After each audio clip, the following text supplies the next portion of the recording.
বিসমিল্লাহির রহমানির রহিম। আজকে এই নির্বাচনী জনসভার সম্মানিত সভাপতি, উপস্থিত মঞ্চে উপস্থিত ধানের শীষের প্রার্থীগণ, নেতৃবৃন্দ, উপস্থিত জুলাই যোদ্ধা, জুলাই পরিবারের সদস্যবৃন্দ, যোদ্ধাদের, উপস্থিত বিরামপুরবাসী ভাই ও বোনেরা, দিনাজপুরের বিভিন্ন উপজেলা থেকে আগত মুরব্বীবর্গ ভাই ও বোনেরা, আসসালামু আলাইকুম। আসসালামু আলাইকুম। কেমন আছেন আপনারা? আলহামদুলিল্লাহ, আমি কিন্তু আজকে খুব ভালো আছি। বহু বছর পর নানি বাড়িতে এসেছি, বহু বছর পরে আলহামদুলিল্লাহ আল্লাহর আমাদের নানি বাড়িতে এসে আমি খুব ভালো আছি।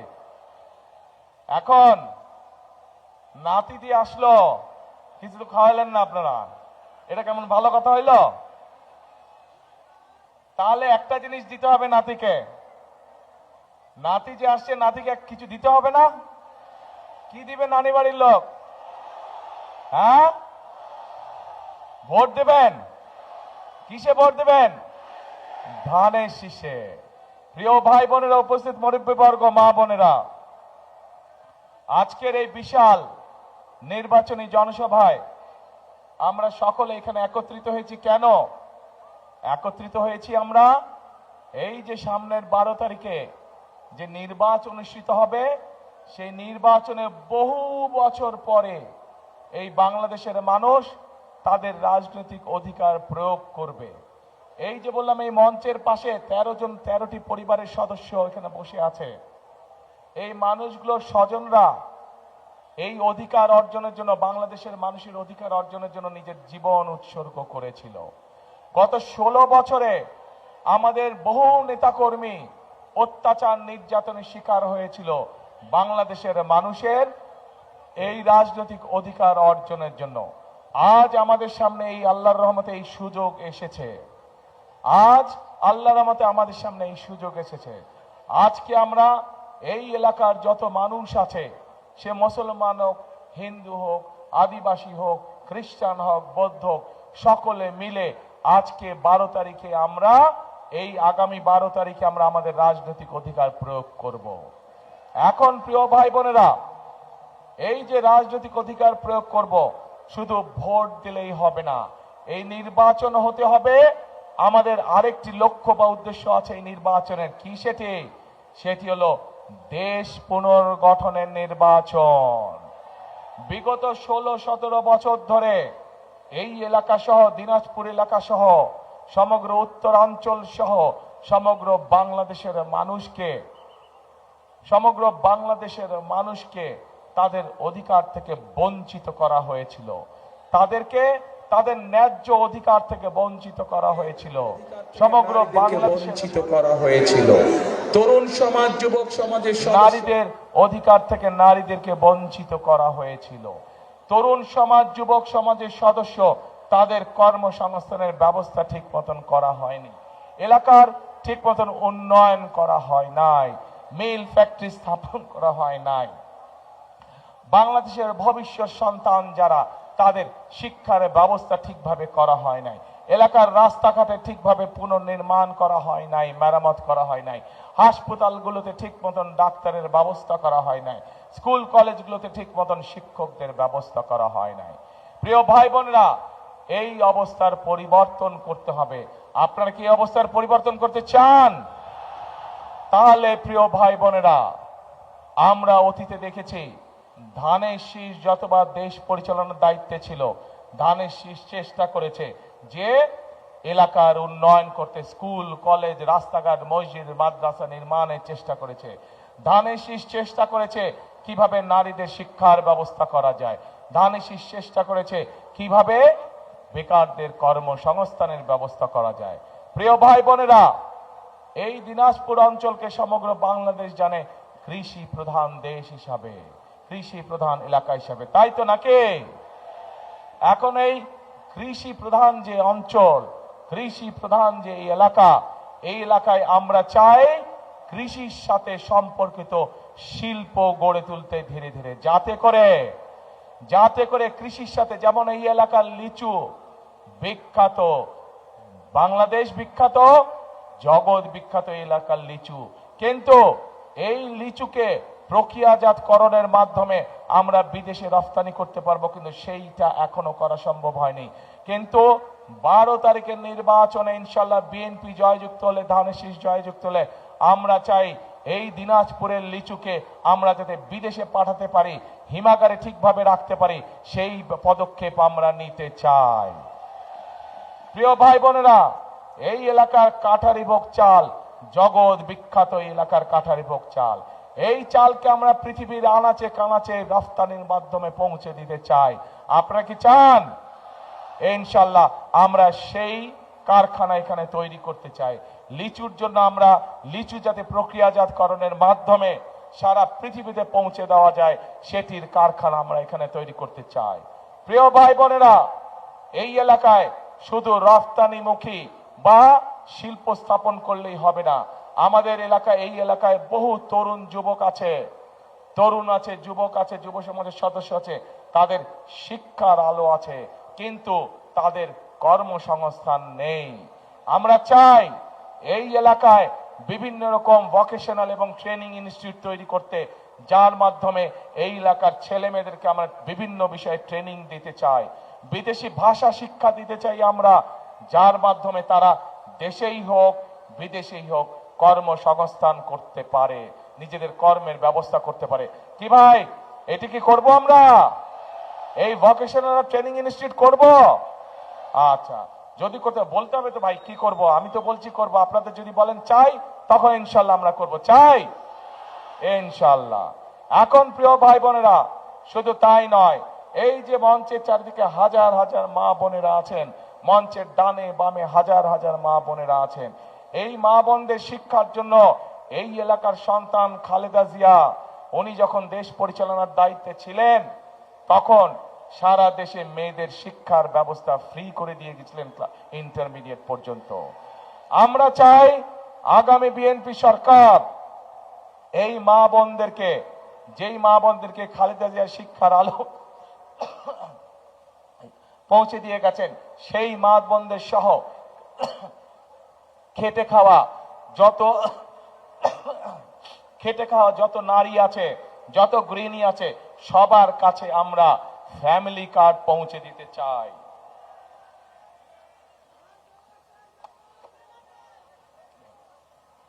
সকল মা বোনদের কাছে আমরা ফ্যামিলি কার্ড পৌঁছে দিতে চাই, এবং এই ফ্যামিলি কার্ডের মাধ্যমে আমরা প্রতি মাসে মা বোনদের কাছে সরকার থেকে একটি নির্দিষ্ট পরিমাণ সহযোগিতা পৌঁছে দিতে চাই, যার মাধ্যমে তারা অর্থনৈতিকভাবে ধীরে ধীরে স্বাবলম্বী হয়ে উঠতে পারে।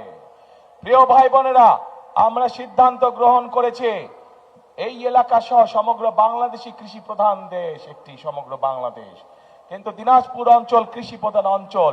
সেই জন্য আমরা সিদ্ধান্ত গ্রহণ করেছি যে যে সকল কৃষকের 10,000 টাকা পর্যন্ত কৃষি ঋণ আছে, তাদেরকে সেই 10,000 টাকা পর্যন্ত কৃষি ঋণ সুদ সহ আগামী বিএনপি সরকার মওকুফ করে দিতে চায়। 10,000 টাকা পর্যন্ত সুদের এবং ঋণ কৃষক ভাইদেরকে শোধ করতে হবে না, সেটি আপনাদের হয়ে সরকার সম্পূর্ণভাবে সেটা মওকুফ করে দিবে। শুধু তাই নয় প্রিয় ভাই বোনেরা, এই অঞ্চলের বহু মানুষ বিভিন্ন রেজিস্টার্ড এনজিওর কাছ থেকে ক্ষুদ্র ক্ষুদ্র ঋণ গ্রহণ করেছে নিজের জীবনযাপন সংসার চালানোর জন্য, করেছেন না? এই ক্ষুদ্র ঋণও আমরা সরকারের পক্ষ থেকে শোধ করে দিতে চাই। এই ক্ষুদ্র ঋণের বোঝা আমরা চাই না আমাদের এলাকার মানুষ বহন করুক।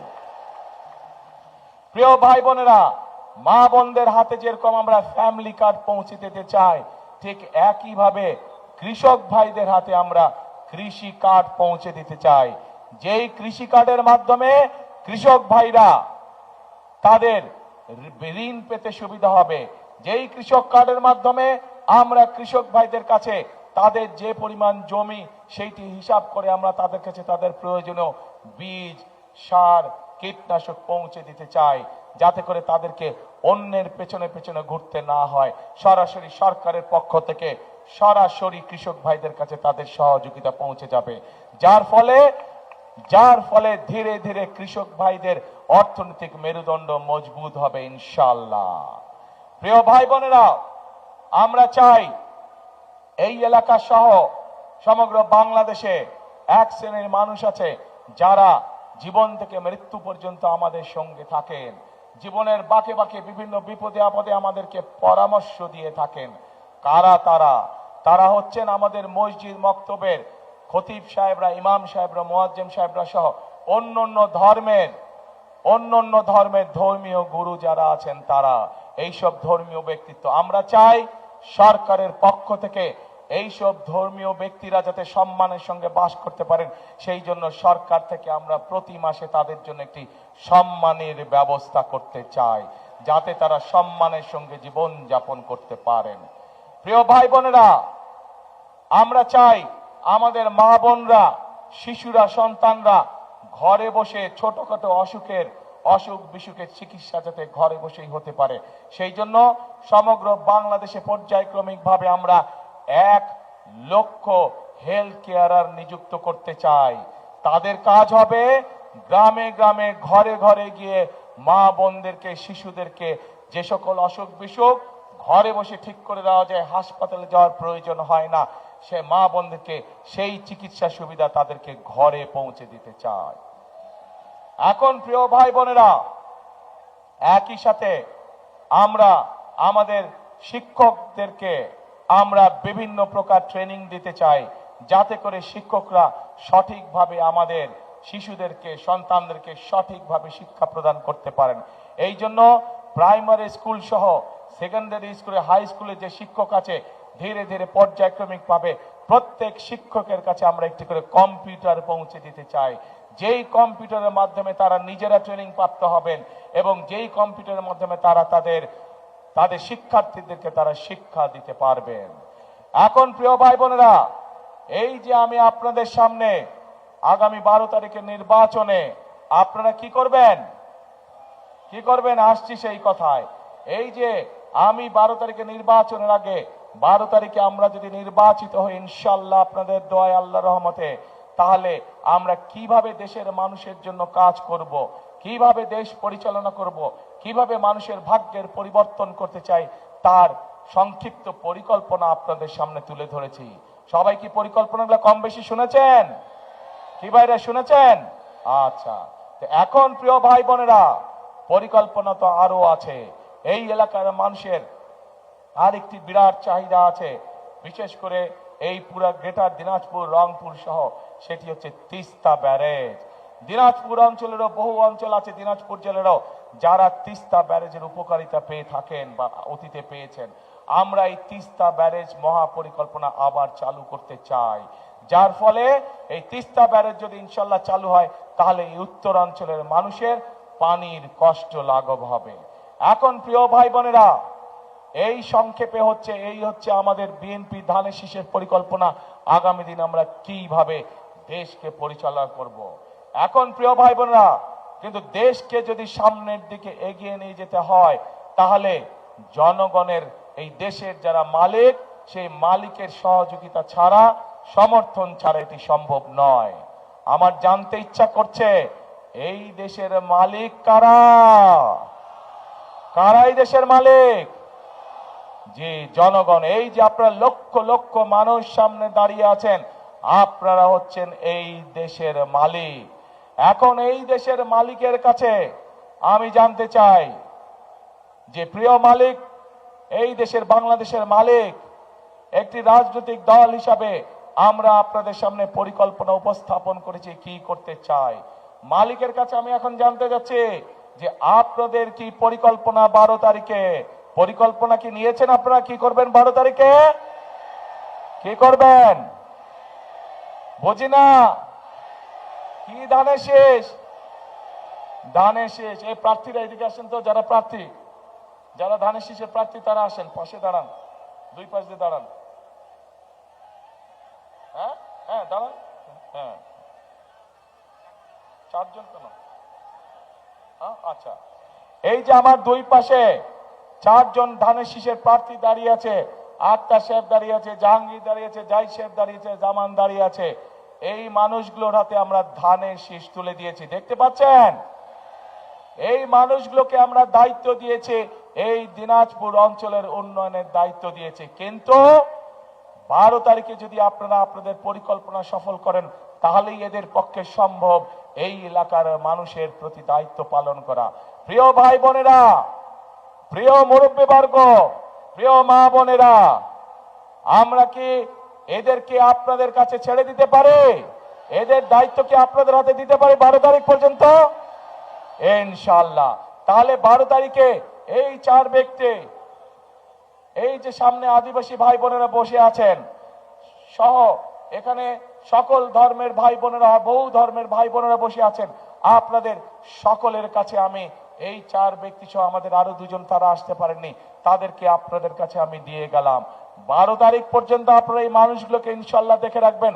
13 তারিখ থেকে ধানের শীষ বিজয় হওয়ার পরে এদের দায়িত্ব হচ্ছে প্রতিদিন আপনাদেরকে দেখে রাখা, এই এলাকার উন্নয়নকে দেখে রাখা, এই 4 ব্যক্তির দায়িত্ব। ঠিক আছে তো? ইনশাআল্লাহ। বসেন আপনার কথা। প্রিয় ভাই বোনেরা, প্রথমেই বক্তব্যের শুরুতে প্রথমেই বলেছি যে এটি কিন্তু আজকে আমার খুব ভালো লাগছে, কারণ আমি নানি বাড়িতে এসেছি। কিন্তু নানি বাড়িতে কিন্তু আপনারা আমাকে বললেন দিবেন, কি দিবেন? ভোট দিবেন। আরেকটা কথা, এই দিনাজপুর অঞ্চলের প্রধান ফসল কি? কে? তাহলে তো ভাই এই অঞ্চলের প্রধান ফসল যখন ধান, সেই ধানের জন্যই তো আমি আপনাদের কাছে সমর্থন চাইছি, সেই ধানের পক্ষেই তো আমি সমর্থন চাইছি। কাজেই দিনাজপুরের মানুষের প্রধান ফসল ধান, আর আমাদের মার্কা হচ্ছে ধান বা ধানের শীষ। প্রিয় ভাই বোনেরা, প্রিয় মা বোনেরা, আসুন আজকে আমাদের এই জনসভার প্রতিজ্ঞা হোক, আজকে আমাদের এই জনসভার শপথ হোক দেশ গঠনের শপথ, রাষ্ট্র পুনর্নির্মাণের শপথ, রাষ্ট্র পুনর্গঠনের শপথ। আমরা চাই সেই রকম একটি বাংলাদেশ, যেই বাংলাদেশে আমার মা বোনেরা সন্ধ্যার পরেও নিরাপদে রাস্তায় চলাচল করতে পারবে, যেই বাংলাদেশে আমার ভাইয়েরা যে কোনো সময় নিরাপদে থাকতে পারবে, নিরাপদে চাকরি বাকরি করতে পারবে, নিরাপদে বসবাস করতে পারবে, নিরাপদে নিশ্চিন্তে রাত্রে ঘরে ঘুমাতে পারবে। যে বাংলাদেশে আমরা মুসলমান হই, আমরা হিন্দু হই, আমরা আদিবাসী হই, আমরা খ্রিস্টান হই, আমরা বৌদ্ধ হই, আমাদেরকে সকলকে বিচার করা হবে আমাদের যোগ্যতা এবং মেধার ভিত্তিতে। আমাদের পরিচয় আমাদের ধর্ম নয়, আমাদের পরিচয় আমাদের জাতে, আমাদের পরিচয় হবে আমাদের মেধা দিয়ে, আমাদের পরিচয় হবে আমাদের যোগ্যতা দিয়ে। আমরা এই রকম একটি বাংলাদেশ গড়তে চাই। এখন প্রিয় ভাই বোনেরা, উপস্থিত মা বোনেরা, আপনারা কি আমার সাথে আছেন সেই বাংলাদেশ গড়তে? কারা কারা আছেন আমার সাথে সেই বাংলাদেশ গড়তে?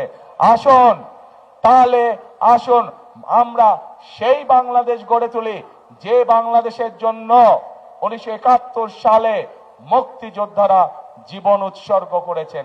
আমরা সেই বাংলাদেশ গড়ার কাজে হাত দেই, যেই বাংলাদেশের প্রত্যাশার সেই বাংলাদেশ, যেই বাংলাদেশের জন্য জুলাইয়ের গণ অভ্যুত্থানে জুলাই শহীদরা নিজের জীবনকে উৎসর্গ করেছেন। আসুন আমরা সেই বাংলাদেশ গড়ে তুলি। আমরা অনেক আন্দোলন করেছি গণতন্ত্র উদ্ধারের জন্য, গণতন্ত্রের উদ্ধারের পথ ধীরে ধীরে আমাদের সামনে উপস্থিত হয়েছে। এখন গণতন্ত্রকে প্রতিষ্ঠিত করার মাধ্যমে আমাদের পরবর্তী কাজ হবে এই দেশকে পুনর্গঠন করা। প্রিয় ভাই বোনেরা, আজ এই নির্বাচনী জনসভায় আমি হয়তো আমার প্রতিপক্ষ সম্পর্কে, রাজনৈতিক প্রতিপক্ষ সম্পর্কে আপনাদের সামনে অনেক কথা বলতে পারতাম, কিন্তু আমি যদি মানুষ সম্পর্কে গীবত করি, রাজনৈতিক প্রতিপক্ষ সম্পর্কে বকাবকি করি, তাতে কি জনগণের কোনো উপকার হবে? জনগণের কোনো উপকার হবে না। জনগণের উপকার তখনই হবে যখন একটি রাজনৈতিক দল হিসাবে আমরা জনগণের জন্য এবং দেশের জন্য সঠিক পরিকল্পনা গ্রহণ করতে পারবো। জনগণের জন্য তখনই ভালো হবে, দেশের জন্য যখনই ভালো হবে যখন আমরা জনগণের সমর্থন নিয়ে, জনগণের সহযোগিতা নিয়ে, জনগণের ভোট নিয়ে আমরা দেশ গঠনের কাজে হাত দিব, তখনই জনগণের ভাগ্যের পরিবর্তন হবে। কাজে প্রিয় ভাই বোনেরা, আমাদের ভাগ্যের পরিবর্তন আমাদেরই হাতে। আমরা যদি পরিশ্রম করি, আমরা যদি ঐক্যবদ্ধ থাকি, আমরা যদি একসাথে থাকি, ইনশাল্লাহ আমাদের সেই প্রত্যাশিত বাংলাদেশ আমরা গড়ে তুলতে পারবো।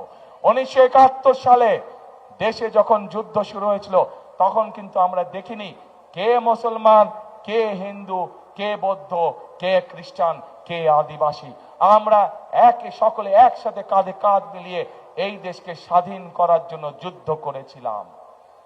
ঠিক একইভাবে জুলাইয়ের গণ অভ্যুত্থানে আমরা দেখিনি কে আদিবাসী, কে হিন্দু, কে মুসলমান, কে বৌদ্ধ, কে খ্রিস্টান। আমরা সকলে কাঁধে কাঁধ মিলিয়ে রাজপথে নেমে এসেছিলাম এবং স্বৈরাচারকে এই দেশ থেকে বিতাড়িত করেছিলাম।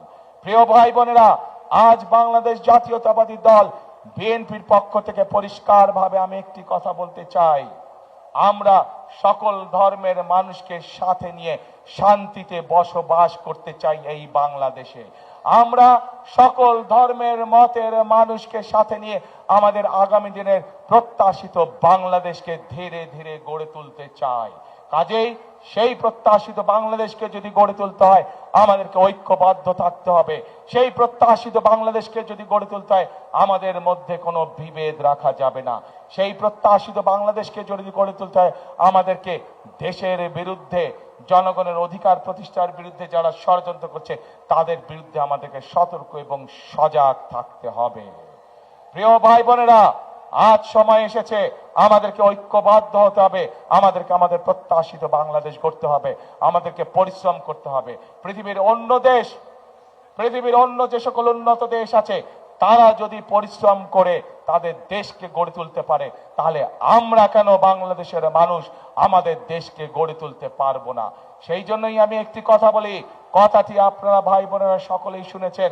আমি আপনাদের সকলকে অনুরোধ করব, আসুন এটাই হোক আমাদের প্রতিজ্ঞা, এটাই হোক আমাদের শপথ। কি সেটা? করব কাজ। কে ভাই করব কাজ? গর্ব দেশ। সবার আগে হইল না নানি বাড়ির মানুষজনের গলার জোর কমে গেছে, নানি বাড়ির মানুষজনের গলার জোর কমে গেছে, দুর্বল হয়ে গেছে। জোরে বলতে হবে করব কাজ সবার আগে, আরো জোরে সবার আগে বাংলাদেশ। আসুন প্রিয় ভাই বোনেরা, সবার আগে বাংলাদেশ। এই বাংলাদেশই হচ্ছে আমার, আপনার, আমাদের সকলের প্রথম এবং শেষ ঠিকানা। আপনাদের এই এলাকার সন্তান খালেদা জিয়ার বিরুদ্ধে শত ষড়যন্ত্র হয়েছে, হুমকি হয়েছে, মৃত্যুর দিকে তাকে ঠেলে দেওয়া হয়েছে, কিন্তু উনি আপনাদেরকে ছেড়ে চলে যান নাই। উনি এই বাংলাদেশেই ছিলেন। খালেদা জিয়া আপনাদেরই সন্তান, আপনাদেরই এই এলাকার মেয়ে। সেই খালেদা জিয়া বলে গিয়েছেন বাংলাদেশই আমার প্রথম ঠিকানা, বাংলাদেশই আমার শেষ ঠিকানা। তাই আসুন খালেদা জিয়ার সেই কথাই হোক আমাদের জীবনের সবচেয়ে বড় লক্ষ্য এবং উদ্দেশ্য। বাংলাদেশই হোক আমাদের প্রথম ঠিকানা, বাংলাদেশই হোক আমাদের শেষ ঠিকানা। আল্লাহ হাফেজ। বাংলাদেশ জিন্দাবাদ। বাংলাদেশ জাতীয়তাবাদী জিন্দাবাদ।